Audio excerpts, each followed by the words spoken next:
Looks like Wheaton and Storm are good to go. What's the story on Jordan Poyer? We're going to keep waiting for him. You know, I think he'll keep checking it out, and they'll keep looking at him. He obviously hasn't been cleared, but he came out here and did a lot more, you know, running-wise earlier than I thought he was going to do. So we'll just keep playing it by ear and seeing what happens. Who goes in for him if he doesn't play?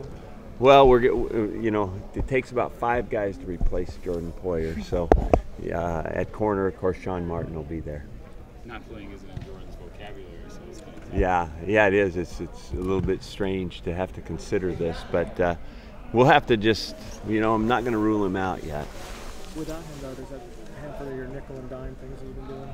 Oh, you know what? You can't have those packages without guys that are backing those up. So, you know, we'll still be able to do whatever we would normally do. If he didn't play, who would be the punt returner? Well, I think you know, we'll see if Marcus is the #1 backup to that deal. So, but I want to talk to him a little bit since he's missed the week too, and then Teron Ward and Rashad Reynolds are also ready to go. Is there a part of you at this point in the season that thinks about resting Jordan? Oh, for sure. I'm not going to put him at risk. You know, it's got to be a deal where he, the doctor, the trainer, everybody feels great about it, and if they don't, then we'll wait. Give him a week to get ready to go. Good. You know, I think Storm did more than I thought he was going to do, and that's good. He appeared to be right on top of what we did all week, and then Marcus, of course, is fine. He's felt good all week. You know, it's just the protocol that you have to go through keeps you from practicing. Talk about how Mullaney stepped up Saturday and his progression at wide receiver. Well, he stepped up Saturday and he's progressed as a wide receiver. How's that? No, I was going to elaborate, right? No, Richard.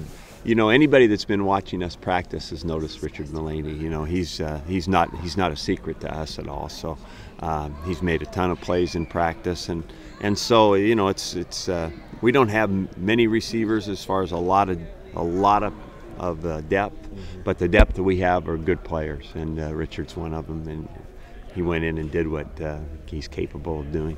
Do you envy his mustache? Huh? Do you envy his mustache? No, I'm trying to wonder what he's after here. You know, I don't. Coach, up for going up against ASU this week. Sutton expected to be back.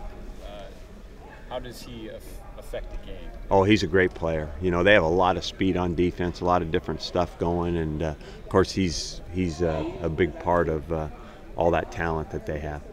Do you feel like the success you guys had against Star maybe kind of gives you more confidence in going? Well, we don't assume much. You know, we know we've got to block good people, and it's this team leads the league in defense, and they are there for a reason. You know, and they've been extremely high in the stats about tackles for losses, sacks, and so it's a pretty imposing looking group when you're watching them on tape. And a lot of different guys with sacks. I mean, they bring pressure. Yeah, they have all different kinds of blitzes, and their defense is predicated on pressure. What do you think about their running attack? It seems like they got a few guys back there that can kind of hurt you. Yeah, they're very, very productive, very versatile. I think they're good. You know, they've got good talent to run the football, different guys, and then of course, their quarterback is very athletic too, and he hurts people running the ball. This season, you've done a great job shutting down one guy. Is it different when they have like 3 guys who they can change in and out? Well, you know, they provide you a lot of problems. You know, it's going to be unique to what Arizona State does as to how we have to defend them, but it's kind of a common thread with the spread teams, in that you're going to have to make a lot of plays in space. You know, so when you play a team like this, it's just a given. You got to make open field tackles. You got to be great on assignments. Your eyes have got to be right. You're playing a variety of looks, and you're playing against a very fast-paced team.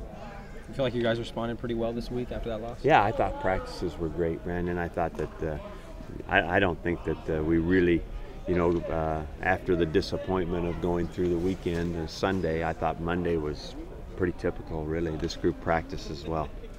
Coach, some coaches who coached both in the NFL and in college have been asked this week. If you took the national champion in college football and put him up against the worst NFL team, what might just happen in that game? What do you think as one who's coached in both levels? Well, I might have been coaching in the one with the worst team one year.